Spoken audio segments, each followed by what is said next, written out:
ሰላም ሰላም ተማሪዎች እንዴት ናችሁ? እኔ ደህና ነኝ፣ እግዚአብሔር ይመስገን። ባለፈው ግሎባል ኮርስ ቻፕተር 2 ተመልክተን ነበረ ፓርት 1ን። ዛሬ ደግሞ ቻፕተር 2 ፓርት 2ን እንመለከታለን። ለቻናሉ አዲስ የሆናችሁ ሞርኒንግ ስታርት ቻናልን ሰብስክራይብ አድርጉ፣ ሼር አድርጉ። ሰብስክራይብ እና ሼር እንዳደረጋችሁ አስባለሁ። ቢቻላችሁ ደግሞ ዊፐንን አብርታችሁ ለመመልከት ሞክሩ። ዛሬ የምንባለው ደግሞ ፎሬን ፖሊሲ ኦብጀክት ነው።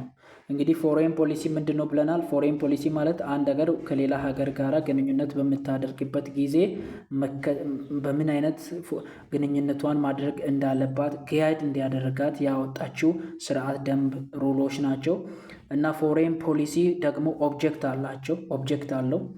ፎሬን ፖሊሲ ውስጥ ያሉ ኦብጀክቶች ደግሞ በሶስት ይከፈላሉ።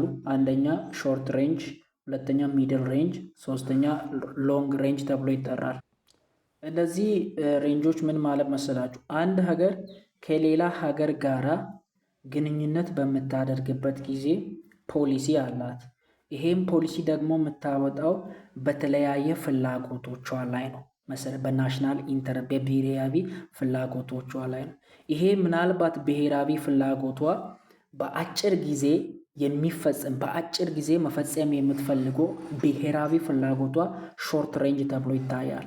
በመካከለኛው ጊዜ ርቀት ውስጥ መፈጸም የምትፈልገው ብሔራዊ ፍላጎቷ ሚድል ሬንጅ ተብሎ ይጠራል። በቀስ ብላ ከጊዜ ታይም በኋላ ከብዙ ጊዜ ዓመታትን ቆጥራ መፈጸም የምትፈልገው ጎል ምን ተብሎ ይጠራል? ሎንግ ሬንጅ ተብሎ ይጠራል። ይህን ካለን እስቲ ከሾርት ሬንጅ እንጀምር። ኮር ኢንተረስት ኤንድ ቫሊዩ አር ሾርት ሬንጅ ኦብጀክትስ። ዋና ከሶስቱ ከሾርት ሬንጅም ከሚድል ሬንጅም ከሎንግ ሬንጅም ለአንድ ሀገር ማዕከላዊ የሆነ ፍላጎቷ ሾርት ሬንጅ መሆን አለባት ይላል። በዚህኛው ፎር ዊች ሞስት ፒፕል አር ዊሊንግ ቱ ሜክ አልቲሜት ሳክሪፋይስ፣ በቃ የመጨረሻ ጥግ የሆነውን እንግዲህ አልቲሜት ሳክሪፋይስ ነፍስን መስጠት ነው። የመጨረሻ ዋጋ እንኳን ለመክፈል ህዝቦች ለዚህኛው ኢንተረስት ወይም ለዚህኛው ለብሔራዊ ለአጭር ጊዜ ፍላጎት ፍቃደኛ ይሆናሉ። ለምሳሌ ምን ማለት መሰላችሁ? አሁን ኢትዮጵያ በሆነች ሀገራት ተወራለች ቢባል እንግዲህ መንግስት ዝም ብሎ አይቀመጥም። ከዚህ በፊትም እንዳላችሁት ወዲያኑ እርምጃ ይወስዳል።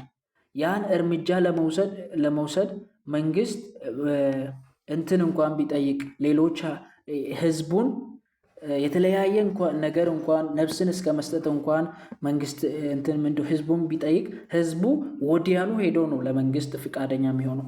አልቲሜት ሳክሪፋይስ የመጨረሻ ዋጋ ይከፍላል። እና እንደዚህ በጣም አንገብጋቢ የሆኑ የሀገር ጉዳዮች ቶሎ መደረግ ያለባቸው ናሽናል የሆኑ ጉዳዮች ሾርት ሬንጅ ተብሎ ይታወቃሉ። they are usually stated in the form of basic principle of foreign policy። በፎሬን ፖሊሲ ውስጥ ላይ ቤዚክ ፕሪንሲፕል ነው እና become article of faith that society accept without question። ይሄ ሾርት ሬንጅ የምንለው ነገር ማህበረሰቡ ምንም አይነት ጥያቄ ሳያነሳ ሄዶ አልቲሜትሊ ሳክሪፋይ የሚያደርግ ጉዳይ ነው። በጣም አንገብጋቢ ጉዳይ ነው። ይሄ ሾርት ሬንጅ ውስጥ ያሉ ፎሬን ፖሊሲ ኦብጀክቶች ይለናል።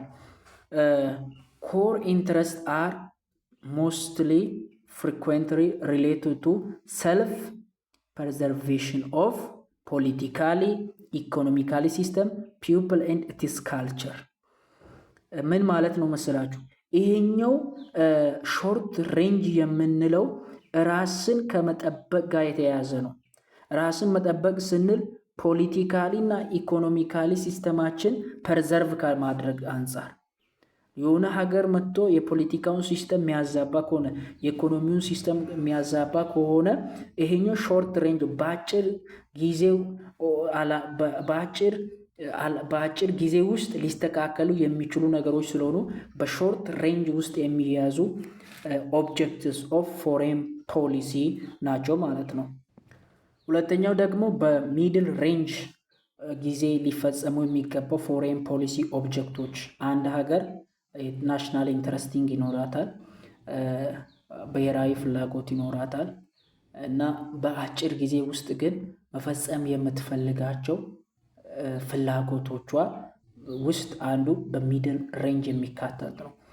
ኦብጀክቲቭሊ ድራስቲካሊ ቫሪ አክሮስ ስቴት ዲው ቱ ዲፍረንስ ኢን ኢኮኖሚ ቴክኖሎጂ ሚሊተሪ ካፓቢሊቲ።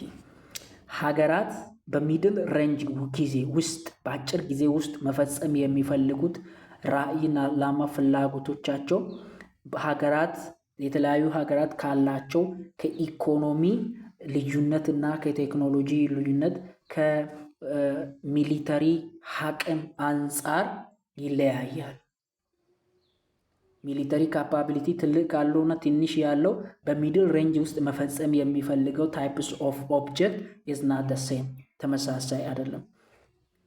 ቦተም ፖይንት ዋና ሀሳቡ ዛት ስቴት ውድ ላይክ ቱ አቺቭ ኢን ዲስ ሚዲየም በዚህኛው ታይም ተርም ውስጥ ላይ መንግስታት መፈጸም የሚፈልጉት አላማቸው ምንድን ነው? ኢዝ ቱ ቴክ ኮርስ ኦፍ አክሽን ዛት ሃቭ ሃይስት ኢምፓክት ኦን ዶሜስቲክ ኢኮኖሚ። በአንድ ሀገር ላይ በኢኮኖሚ ላይ ትልቅ ለውጥ ማምጣት ይችላሉ በሚሉት ኤሪያ ላይ ነው የሚሰሩት። በዚህ በሚዲየም ላይ ኢኮኖሚካሊ ሃይስት ኢምፓክት ኦን ዶሜስቲክ ኢኮኖሚ፣ በዛች ሀገር ላይ ኢኮኖሚካሊ በጣም ኢምፓክት አለው በሚሉ ኦብጀክቶች እና ዌልፍ ኒድስ አስፈላጊ በሆነ በደህንነት ኤሪያዎች ላይ ነው እነዚህ ነገሮችን ኦብጀክት አድርገው የሚሰሩት በሚድል ሬንጅ ላይ። ሶሻል ዌልፌር ኤንድ ኢኮኖሚ ዲቨሎፕመንት ካኖት ቢ አቺቭድ ስሩ ሰልፍ ሄልፕ። ይሄ ማህበረሰባዊ ደህንነትና ኢኮኖሚያዊ እድገት በራስ ብቻ በመተማመን ምን የሚሆን አይደለም፣ የሚያልቅ አይደለም። ምክንያቱም የተለያዩ ሀገራት የተለያየ የሪሶርስ ሊሚቴሽን አላቸው፣ አድሚኒስትራቲቭ ሰርቪስ ሊሚቴሽን አላቸው፣ ቴክኒካል ስኪል አላቸው። ስለዚህ የተለያየ ሀገራት የነዚህ ነገሮች ሊሚቴሽን ስላላቸው ብቻቸውን ሆኖ ይሄን ኢኮኖሚካል ዴቨሎፕመንትና የማህበረሰቡን ደህንነት ማስጠበቅን ለብቻቸው ሆኖ አቺቭ ላይ ያደርጉ ስላሉ፣ ስለዚህ ምን አስፈለጋቸው? ግንኙነት አስፈለጋቸው። ግንኙነት በሚያደርጉበት ጊዜ ምን ያስፈልጋቸዋል? ፎሬን ፖሊሲ። ስለዚህ በፎሬን ፖሊሲ ደግሞ አላማ አላቸው። እነዛ አላማዎች መካከል ደግሞ አንዱ ምንድን ነው? ሚድል ሬንጅ ይባላል። በሚድል ሬንጅ ላይ ሀገራት ምንድን ነው ማድረግ የሚፈልጉት? ኢኮኖሚካሊ ኢምፓክት ማድረግ ይፈልጋሉ በሀገራቸው ላይ ማለት ነው። እሺ፣ ሶስተኛ ደግሞ ሎንግ ሬንጅ የሚባል ነው። ጎል አር ፕላን ጎል እቺን ኦር አድርጋችሁ ሰዷት። ጎል ኦር ፕላን፣ ድሪምስ ኦር ቪዥን። ይሄኛው ሎንግ ሬንጅ የምንለው አሁንም ጎል ነው ወይ ፕላን ነው ወይ ሀገራት ያላቸው ህልም፣ ራዕዮች፣ ፕላኖች፣ እነዚህ ግቦች፣ እቅዶች አጠቃላይ ሎንግ ሬንጅ ይባላል። ነገር ግን ይሄኛው ሎንግ ሬንጅ ኮንሰርኒንግ አልቲሜት ፖለቲካል እና አይዲዮሎጂካሊ ኦርጋናይዜሽን ኦፍ ኢንተርናሽናል ሲስተም፣ በኢንተርናሽናል ሲስተም ላይ ማምጣት የሚፈልጉትን ጎል የሚያሳይ ነው ይሄ ሎንግ ሬንጅ የሚባለው። የቅድሙ ይሄ ሾርት ሬንጅ የሚባለው በጣም በሀገራቸው ላይ ነበር። ሚድል ሬንጅም በሀገራቸው ላይ ነው። ይሄ ሎንግ ሬንጅ የሚባለው በዓለም አቀፍ ደረጃ አንድ ሀገር ያላትን ራዕይ ቪዥንን አፕሊኬብል ልታደርግ የያዘችባቸው አላማዎች ሎንግ ሬንጅ ኦብጀክቲቭስ ተብሎ ይታያሉ ማለት ነው። ሌላኛው ደግሞ ፎሬን ፖሊሲ ቢሄቨር። ፎሬን ፖሊሲ ቢሄቨር ማለት ምን ማለት መሰላችሁ? አንድ ሀገር ከሌላ ሀገር ጋር ግንኙነት በምታደርግበት ጊዜ አንዲቷ ሀገር ለሌላ ሀገር የምታደርገው አክሽን ነው። ፔሪድ። ፎሬን ፖሊሲ ቢሄቨር ሪፈር ቱ አክሽን ስቴት ቴክስ ቶዋርድ ኢች አዘር። ስቴቶች አንዱ ወደ ሌላው የሚደራረጉት ድርጊቶች ናቸው። ይሄ ድርጊት ደግሞ ዚስ አክሽን አር ኖት ዩዥዋሊ ኖት ኢን ዘምሰልፍ በሆነ በአጭር ጊዜ ቶሎ ምናምን የሚያልቁ ብቻ ላይሆኑ ይችላሉ። ነገር ግን ቤዝዶን ከነገርየው ከዓላማው አንጻር ወይም እየተዳደረገ አንዱ ለሌላ ሌላኛው ደግሞ ለአንዱ እያደረገ ካለው ከድርጊት አንጻር ፍሮም ሎንግ ሬንጅ ቱ ሾርት ሬንጅ ኦብጀክትን ሊያካትት ይችላል። ነገር ግን ምን ይላል መሰላችሁ እዚህ ጋር ይሄኛው ከፍሮም ሎንግ ሬንጅ እስከ ሾርት ተርም እንኳን የሚያደርጉት የተለያየ ነገሮች ቢኖራቸውም የሚያደርጉትን ነገር በሙሉ በሶስት ፓተርን ውስጥ መክተት እንችላለን። የሚያደርጉት ሁሉ ምክንያታቸው ለሶስት ፓተርን ነው። አንዱ ለሌላ ሌላኛው ለአንዱ የሚደራረጉት ለሶስት ፓተርን ነው። አንደኛው ለሰልፍ ፐርዘርቬሽን ነው። ሰልፍ ፐርዘርቬሽን ማለት ለምሳሌ እቺ ዓለማችን ብትሆን እዚህ ጋር ያለው አሜሪካ በአሁኑ ሰዓት ላይ ዓለምን በኢኮኖሚ፣ በፖለቲካ፣ በቴክኖሎጂው በተለያየ መንገድ ኢንዳይሬክት እና ዳይሬክት በሆነ መንገድ ዶሚኔት እያደረገ ከሆነ ዶሚኔት እያደረገ መቀጠሉን የሚያስጠብቅበት መንገድ ሰልፍ ፐርዘርቬሽን ይባላል። ሰልፍ ፐርዘርቭ የሚያደርገው ወይ የተለያየ እርዳታ የተለያየ ነገሮችን እየሰጠ አሁን ያለበትን አውቶሪቲ የሚያስቀጥልበት መንገድ ነው። ሰልፍ ኤክስቴንሽን የሚባለው ሌላኛው ደግሞ ለእሷ ተቀናቃኝ ለምሳሌ ወይ ራሽያ ብትገኝ ራሽያ ደግሞ አሜሪካን ጥላ የአሜሪካን ቦታ ምናምን ለመያዝ የምታደርገው ድርጊቶች በሙሉ ሰልፍ ኤክስቴንሽን ሲባል፣ ሰልፍ አቢግኔሽን የሚባለው እንደ ድሃ ያሉ ሀገራት ምናምን የራሳቸውን ትተው ለሌላው ምናምን ሌላውን ሄልፕ ሲያደርጉ ሲረዱ ከነሱ አንዳንድ ጥቅም ለማግኘት ማለት ነው። እንደዛ አይነት ኮንሰፕትን ነው ኤክስፕሬስ የሚያደርገው። ሌላኛው ደግሞ ፎሬን ፖሊሲ ዳይሜንሽን ነው። እሺ ፎሬን ፖሊሲ ዳይሜንሽን የሚለው ደግሞ ምን ማለት መሰላችሁ? አሁን ፎሬን ፖሊሲ ማለት አንድ ሀገር ከሌላ ሀገር ጋር ግንኙነት በምታደርግበት ጊዜ የምትከተለው ስርዓት ነው ብለናል። ፎሬን ፖሊሲ ቢሄቨር ደግሞ አንድ ሀገር ለሌላ ሀገር ወይም ያቺ ሌላኛው ሀገር ለዚህኛው ሀገር የምታደርገው ድርጊቶች ነው ብለናል። እነዚህ ድርጊቶችን ሲደራረጉ ደግሞ በምን አይነት ገጽታዎች ነው የሚደራረጉት የሚለውን የሚያይልን ፎሬን ፖሊሲ ዳይሜንሽን ይባላል። ስለዚህ ፎሬን ፖሊሲ ዳይሜንሽን ደግሞ በሶስት ይከፈላል። አንደኛ አላይመንት ነው። ሁለተኛው ስኮፕ ነው። ሶስተኛው ሞድ ኦፍ ኦፕሬሽን ነው። አላይመንት ማለት ምን ማለት መሰላችሁ? ኢዝ ፓርቲኩላሪ ዌዘር ናሽናል ሊደር ቾይዝ ቱ ዊዝ ሰርቴን ካንትሪ ኦር ቱ ሪሜን ኦር ኦኬ። ይሄ ምን ማለት መሰላችሁ? የሆነ የሀገር መሪ ወይም የሆነ ኔሽን ወይም የሆነ ህዝብ ከሌሎች ሀገራት ጋር አላይመንት መፍጠርን ወይም ሳይፈጥሩ መቅረትን የሚያሳየን ነው አላይመንት ማለት። ለምሳሌ የሆነ ጦርነት ቢነሳ በዓለም አቀፍ ደረጃ ላይ እዚህ ጋር ለምሳሌ ይሄኛው ሀገር ሄዶ ከሆነ ግሩፕ ሁለት ግሩፖች እየተጣሉ ነው ነበር እዚህ ጋር እና እዚህ ጋር ሁለት ግሩፖች እየተጣሉ ቢሆን አላይመንት ማለት ምን ማለት ነው ይለናል። አንዱ ግሩፕ ሄዶ ወለዚህኛው ሲያግዝ አላይንስ ይባላል። ይሄኛው ግሩፕ አላግዝም ብሎ ደግሞ ለዚህም ይሄኛውንም ሳያግዝ ሲቀር ደግሞ ምን ተብሎ ይጠራል? ኒውትራል ተብሎ ይጠራል። ነገር ግን እዚህ ጋር ካሉ ከእንደዚህ አይነት ሀገራት ጋራ ምናምን ሲተባበሩ ለምሳሌ ድሃ ሀገር ስትሆን ከዚች ከድሃ ሀገራት ጋራ ምናምን ተባብራ የራሳቸውን ወይ ምናምን ሲከበተሙ ነን አላይመንት ይባላል። ሶስቱንም አቅፎ የያዘልን ተርም ምን ተብሎ ይጠራል? አላይመንት ተብሎ ይጠራል ማለት ነው። እንግዲህ ስለዚህ አላይመንት በስንት ይከፈላል? በሶስት ይከፈላል። አንደኛ አላይንስ፣ ሁለተኛ ነን አላይመንት፣ ሶስተኛ ኒውትራል ሲሆኑ ማለት ነው። አላይንስ ስንል አር ፎርማሊ አግሪመንት ቱ ፕሮቫይድ ሙቹዋል ሚሊተሪ የጋራ የሆነ ሚሊተሪን በጋራ የሆነ ሚሊተሪ ትብብር ለማድረግ የሚደረግ ስምምነት አላያንስ ይባላል። ነን አላይመንት የሚባለው ሃዝ ቢን ፎሬን ፖሊሲ። እሺ ፓተርን ኦፍ ሞስት ዲቨሎፒንግ ስቴት ዱሪንግ ኮልድ ዋር፣ ከሁለተኛ ጦርነት በኋላ የተደረገ ጦርነት ኮልድ ዋር የሚባል ጦርነት ነበር።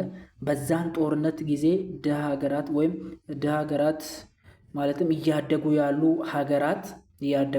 ሀገራት አንዱ ከሌላው ጋራ የፈጠሩት አግሪመንት እሱ ነን አላይመንት ይባላል። ማለትም እንትን ውስጥ ሳይገባ ወይ በምስራቃዊ አይዲያሊስቶች በኩል ወይ በሶሻሊዝም በኩል ወይ ካፒታሊዝም ውስጥ በኩል ሳይገባ ድሃ ሀገራት ወይም እያደጉ ያሉ ሀገራት ብቻ ተሰብስቦ የሚፈጡት አግሪመንት ነው አላይመንት የሚባለው።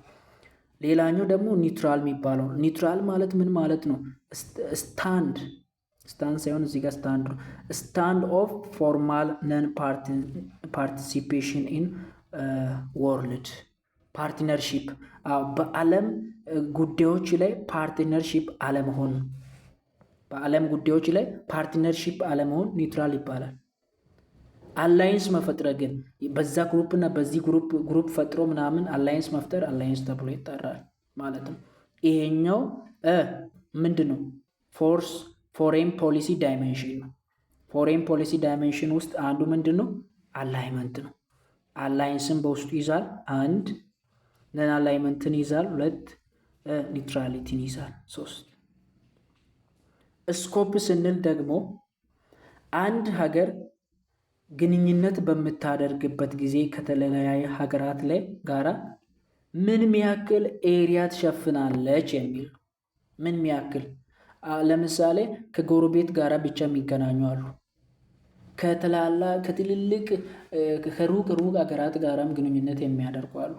ለምሳሌ ስኮፕ ሪፈር የሚያደርገው ኤክስተንት ኦፍ ካውንትሪ አክቲቪቲ የአንድ ሀገር እንቅስቃሴን ኤክስቴንሽንን ነው የሚያሳየው። ምን ያክል ነው ይህ ሀገር ከቨር ያደረገው። ኢንተረስትስ ዌዘር ኢት ኢዝ አክትስ ግሎባሊ ሪጅናሊ አይሶሌሽን እና ስኮፕ ሪፈር ውስጥ ደግሞ ሶስት ኮንሰፕቶች አሉ። ግሎባል ይባላል። ግሎባል የሚባለው ሀገር ግሎባል ማለት አንድ ሀገር ማለት ነው። አንድ ሀገር ካላት ፍላጎት ትልቅነት የተነሳ ጎረቤቶቿ ጋር ብቻ ሳይሆን ኦሽኖችን ሁላ አልፋ ሄዳ ከሌላ ኮንቲነንት ከምትገኘው ሀገር ጋር ሪሌሽን ስታደርግ፣ ለምሳሌ እዚች ጋር ቻይናን እንውሰድ። እዚች ጋር ራሻ አለ፣ እዚህ ጋር ህንድ አለ፣ ሰሜን ኮሪያ አለ፣ ኢራን አለ ምናምን እያለች አሁን ሄዳ እዚች ጋር ከምትገኘው ጋር ዩናይትድ ስቴትስ ጋራ የሆነ ምን ብትፈጥር አግሪመንት ብትፈጥር በምን አንጻር እያየን ነው? እቺ ሀገር ግሎባል ናት። ለምን? ብዙ ርቀትን ሄዳ እየፈጠረች ስለሆነ ሪሌሽን። ነገር ግን ሪጅናል አለ። ሪጅናል ማለት ለምሳሌ እዚህኛው ላይ ሳውዝ አፍሪካ መውሰድ እንችላለን። ሳውዝ አፍሪካ እዚህ አካባቢ ላይ የምትገኝ ናት ምናምን ብንል ስዕል ላይ ብዙ አይደለም። ሳውዝ አፍሪካ እዚች ጋር የምትገኝ ናት ብንል እዚህ ከሚገኙ ጎረቤቶቿ ጋራ ብቻ ሪሌሽን ስታደርግ ምን ይባላል? ሪጅናል ይባላል። ነገር ግን አይሶሌሽን የሚባለው አለ። ከነዚህ ከግሎባልን ጋር ሪጅናል ጋላም የሚያደርግ ብቻውን ቤቱን ዘግቶ የሚኖር አይነት ማለት ነው። እነዚህ ሶስቱም ስኮፕን ሪፈር የምናደርግበት መንገድ ነው ማለት ነው። ሌላኛው ደግሞ ሞስት ካውንትሪ አር ኢሴንሻሊ ሪጅናሊ አክተር ኢንትራክቲንግ ፕራይመሪሊ ዊዝ ኔይበሪንግ ስቴት። ብዙ ሀገራት ግን ግሎባሊ ኢንትራክት ከማድረግ ይልቅ ከሌሎች ሀገራት ጋራ ከራሳቸው አጠገባቸው ከሚገኙት ጋራ ነው የሚያደርጉት። ነገር ግን በጣም ሀያላን የሆኑ ሀገራት በግሎባል አንጻር ነው ኢንትራክት ያደርጋሉ። በተከታታይነት ሀገራትን በጣም ሩቅ ላይ የሚገኙ የተለያዩ ሀገራትን ሞስት ሜጀር ፓወር የምንለው ሀያላን ሀገራት ግሎባሊ ነው ሄደው የሚገናኙት። ነገር ግን በጣም ብዙዎች ሀገራት እያደጉ ያሉ ስለሆኑ ሪጅናሊ ነው አክተር የሚያደርጉት ማለት ነው። ሌላኛው ደግሞ ሞድ ኦፍ ኦፕሬሽን ነው። ሞድ ኦፍ ኦፕሬሽን ማለት ምን ማለት መሰላችሁ? አንድ ችግር በሚፈጠርበት ጊዜ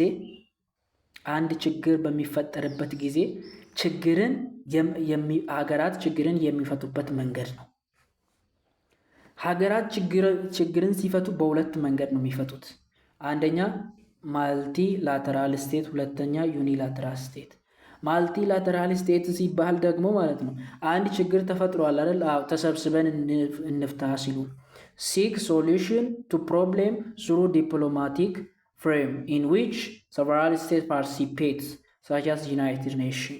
አሁን ዩናይትድ ኔሽን የሆነ ነገር ሲፈጠር ዩናይትድ የሆነ ኔሽን ስለሆነ ተባብሮ ነው እነዚህ መንግስታት የሆነ ነገር የሚፈቱት።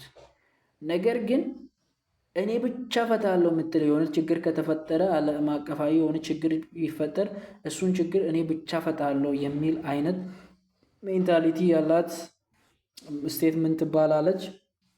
ዩኒላተራል ስቴት ተብሎ ይጠራል ማለት ነው። ሌላኛው ደግሞ ኢንስትሩመንት ኦፍ ፎሬን ፖሊሲ የሚባላል። ምን ማለት መሰላችሁ? አንድ ሀገር ፎሬን ፖሊሲዋን የምታስፈጽምበት መንገድ ማለት ነው። መሳሪያዎቿ ማለት ነው፣ መንገዶቿ ማለት ነው። አንደኛ በዲፕሎማሲ መንገድ ልታስፈጽም ትችላለች። ዲፕሎማሲ ግን is a system of structured communication between actors to produce a object in particular manner በሆነ ጉዳይ ላይ ስትራክቸራል የሆነ ውይይት ማድረግ ነው። ስትራክቸራል የሆነ ውይይት ማድረግ ነው ዲፕሎማሲ ማለት። በሁለት ሀገርን ወክሎ በመጡ አክተሮች መካከል የሚደረግ ውይይት ነው። ግን ስትራክቸራላይዝድ የሆነ ኮሚኒኬሽን ዝም ብሎ አታካሪ የሞላበት ሳይሆን በጣም በጥንቃቄ የሚደረግ የውይይት መድረክ ነው። ዲፕሎማሲ ኢዝ ኖት ፎሬን ፖሊሲ። ዲፕሎማሲ ማለት በራሱ ፎሬን ፖሊሲ ማለት አይደለም። ፎሬን ፖሊሲ ማለት ከሌላ ውጭ ሀገራት ግንኙነት በምናደርግበት ጊዜ መከተል ያለብን መርህ ነው። ዲፕሎማሲ ደግሞ ማለት ይሄን መከተል ያለብንን መሪ አፕላይ የምናደርግበት መንገድ ነው። ስለዚህ ፎሬን ፖሊሲ ፓርት ኦፍ ፎሬን ፖሊሲ ነው። የፎሬን ፖሊሲ አንዱ ፓርት ነው። አፕላይ የምናደርግበት መንገድ ነው። ፎሬን ፖሊሲያችንን አፕላይ የምናደርግበት መንገድ ነው። the interaction between state is act of foreign policy typically through ማለት ነው ዲፕሎማሲ። እና በሁለት ሀገራት መካከል ያለው typically the interaction between state is act of foreign policy እና በሁለት ሀገራት መካከል ያለው ኢንተራክሽን የሚካሄድበት አንዱ መንገድ ምንድነው? ዲፕሎማሲ ይባላል ማለት ነው። the essence of diplomacy remains bragging። አንዱ የዲፕሎማሲ ባህሪ ድርድር ይባላል። የሆነ ሀገር የጋራ ጥቅሟን ለማስጠበቅ አንዱ ከሌላው ጋራ የሚያደርገው ድርድር ነው ዲፕሎማሲ የሚባለው። means settling difference over priority between constants through exchange of proposal for a mutual acceptable solution። mutual acceptable solution ስንል በጋራ ተቀባይነት ላለው መልስ ለዛኛውም ሀገር በዚህኛውም በኩል ለሚገኘው ሀገር መካከል በጋራ ተቀባይነት ያለውን መልስ ለማምጣት የሚደረግ ውይይት ነው ይለናል። ቪያን ኮንቬንሽን ኦን ዲፕሎማቲክ ሪሌሽን governs diplomacy and refers only state as diplomatic actor። እንደ ቪያንስ ኮንቬንሽን ምን ይላል ማለት መሰላችሁ? በዲፕሎማሲ ውስጥ መሳተፍ የሚችሉ ስቴቶች ብቻ ናቸው ይላል። ስቴት መሆን አለበት ዲፕሎማሲ የሚባለውን ነገር ውስጥ ለመሳተፍ።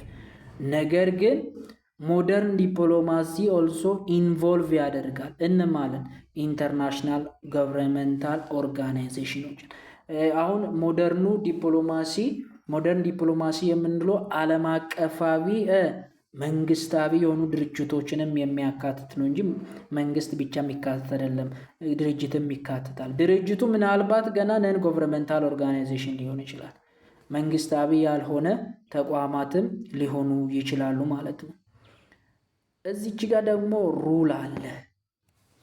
ሩል ኦፍ ኢፌክቲቭ ዲፕሎማሲ ኢንክሉዲንግ ቢንግ ሪያሊስቲክ ኬርፉሊ ኦፍ ዘ ወርድ እሺ ኮመን ግራውንድ አንደርስታንዲንግ አዘር ሳይድ ቢንግ ፔሸንት ሊቪንግ ኦኬ። ይሄኛው ምን ማለት መሰላችሁ? አንድ ሀገር ጋራ ወይም አንድ ሀገር ጋራ ዲፕሎማሲ የሆነ ውይይትን በምናካሂድበት ጊዜ መከተል ያለብን ሩሎች አሉ ይላል። የመጀመሪያው ሩል እዚህ ጋር እስከ 7 ናቸው የሚጠጉ ሩሎች አሉ። አይ ቲንክ በጣም በጥንቃቄው ሪያሊስቲክን የሚባለውን ሩል መከተል አለብን። ዲፕሎማሲ ውይይት ስናደርግ አንድን ሀገር ወክለን ስለ ሀገራችን ዲፕሎማሲ የሆነ ስትራክቸራል ኮሚኒኬሽን ስናደርግ አንደኛው ሪያሊስቲክ መሆን አለብን። እየተከራከረን ያለነው ነገር እውነት መሆን አለበት። ውሸትን ይዘን ሄደን ለምሳሌ አንድ ኢትዮጵያ ለምሳሌ ወይ የኬንያን ፓርቲ የኬንያን ድንበር ምናምን አልፋ ሄዳ የኔ ነው ብላ መከራከር ሪያሊስቲክ አይደለም። ግን የራሷ የሆኗን ይዛ እርግጠኛ ሆና መሄድ ሪያሊስቲክ ተብሎ ይጠራል። እና ኬርፉሊ ዊዝ ወርድ ያኛው ዲፕሎማሲውን ወክሎ ሄደው አክተሩ ምን መሆን አለበት? በጣም ጥንቃቄ የተሞላ ቃላቶችን መጠቀም አለበት። ሲኪንግ ኮመን ግራውንድ የጋራ ጥቅምንም ማሰብ አለበት፣ ስለ ሀገሩ ብቻ ሳይሆን። አንደርስታንዲንግ አዘር ሌላውንም መረዳት አለበት ከሱ ኮንቴክስት አንጻር። በጣም ታጋሽ መሆን አለበት። ነገርየው ግን በውይይት ማይሆን ከሆነ ከዛ ቦታ ለቆ መሄድ አለበት እንጂ እዛ ደርቆ መቆም የለበትም የሚለውን ሀሳብ እና ፎሬን ፖሊሲ ኢንስትሩመንት አንዱ ዲፕሎማሲ ነው። ሌላኛው ደግሞ ኢኮኖሚካል ኢንስትሩመንት ነው። አሁን ይኸውላችሁ አንድ ሀገር ፍላጎቷን ሀሳቧን ለማስፈጸም እየሄደችበት ያለው መንገድ ነው። አንደኛው በዲፕሎማሲ ሄዳለች፣ ሁለተኛ ደግሞ በኢኮኖሚካል ኢንስትሩመንት ሄዳለች። ምን ማለት መሰላችሁ? በኢኮኖሚካል ኢንስትሩመንት ሄዳለች ማለት አንድ ሀገር ፍላጎቷንና ሀሳቧን ለማስፈጸም ምናምን የምትሄድባቸው መንገዶች መካከል አንዱ ኢኮኖሚካል ኢንስትሩመንት ነው።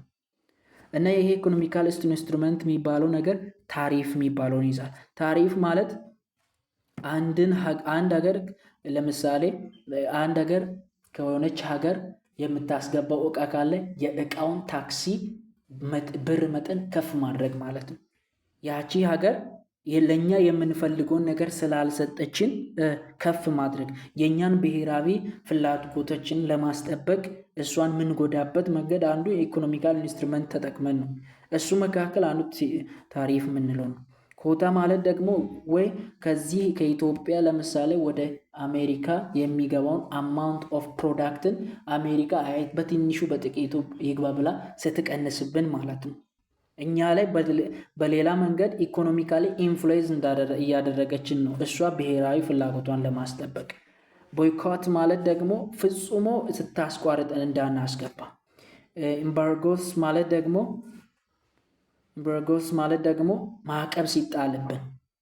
ማዕቀብ ሲጣልብን በፍጹም ገና እንኳን መንግስታዊ የሆነ ንግድ ልውውጥ ቀርቶ ድርጅቶች በድርጅት ደረጃ እንኳን አንድ ግለሰብ ከዛኛው ድርጅት ከውጭ ሀገር ድርጅት መጥቶ እንዳይገዛ እንደዚህ አይነት ማዕቀብ ሲደረግብና ፎሬን ኤድ የሚባለው ደግሞ ይሄ የሚሊተሪ እገዛ ልታደርግ ትችላለች። ሁለት መንገድ ነው የምትከተለው። አንደኛ የሆነች ሀገር ብሔራዊ ፍላጎቷን ለማስጠበቅ በፎርስ ልትሄድ ትችላለች። በፎርስ ስትሄድ እነዚህን ነገሮችን ነው የምታደርገው። እነዚህ ነገሮች ነገር ግን በእንትን ብትሄድ የሆነ እሷን ኢንካሬጅ በማድረግ ለምሳሌ የውጭ ሀገር እርዳታዎችን በመስጠት ብሔራዊ ፍላጎቷን ምናምን ልታገኝ ትችላለች። በሁለት ወይ ነው። እና ታሪፍ የሚባለው ደግሞ ታክስን መጨመር ነው። ኮታ የሚባለው ደግሞ ኢምፖርት የሚሆነውን አማውንቱን መቀነስ ወይ መጨመር ነው። ቦይኮት የሚባለው ደግሞ ኢሉሚኔት ማድረግ ነው፣ ፈጽሞ ማስቆም ነው፣ የሚገባውንም የሚወጣውን። ኢምባርጎ የሚባለው ደግሞ መከልከል ነው፣ ነጋዴዎች ከዛ ሀገራት እንኳን መጥተው የተለያዩ ነገሮችን ኢምፖርት እንዳያደርግ መከልከል ነው ማለት ነው። ይሄን ይመስላል እንግዲህ። እሺ እዚች ጋር አሁን ፎሬን ኤድ የሚባሉ ነገሮች አሉ። ፎሬን ኤድ የምንለው ለምሳሌ ምንን ይዛል? ኢንክሉዲንግ ሚሊተሪ ኤድ። ሚሊተሪ ኤድ የወታደራዊ እርዳታ ልታደርጋት ትችላለች የሆነ ሀገር ለሆነች ሀገር ምን ለማግኘት? ብሔራዊ ፍላጎቷን ለማስጠበቅ። ይህ ቴክኒካሊ አሲስተንስ ኦር ግራንት ዲቨሎፕመንታል ማደግ እንድትችል የተለያዩ ብድሮችን በመስጠት ኢንካሬጅም ልታደርግ ትችላለች። ምኗን በመጠቀም? ብሔራዊ ጥቅሟን ለማስጠበቅ ስትል። ከላይ ደግሞ ኔጌቲቭ ነገርም ልታስደረግ ትችላለች፣ ጥቃት እያደረሰች።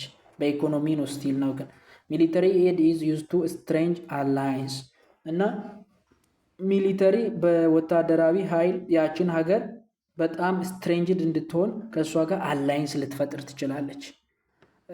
ክሬት ሎካል ፓወር ባላንስ ኢን ሪዲዩሲንግ ዘ ኒድ ፎር ዶነር ቱ ስቴሽን ወደ ሌላ ሀገራትም ምናምን ፍላጎቷ እንዳይሆን የእሷን ወታደራዊ ነገሮቿን ምናምን በማስፈጸም አንድ ሀገር የራሷን ልታስፈጽም ትችላለች። ቻፕተር 2 እንግዲህ ፓርት 2 ይሄ ነው። ቀጥሎ ያለው ኦቨር ቪው ፎሬን ፖሊሲ ኦፍ ኢትዮጵያ ላይ ያለው የፎሬን ፖሊሲ በተለያዩ ዘመናት እንዴት ነበር የሚል ነው። እሱም በሾርት ቪዲዮ ደግሞ ፓርት 3 እሰራችኋለሁ። ሰብስክራይብ ሼር አድርጉ። መልካም ጊዜ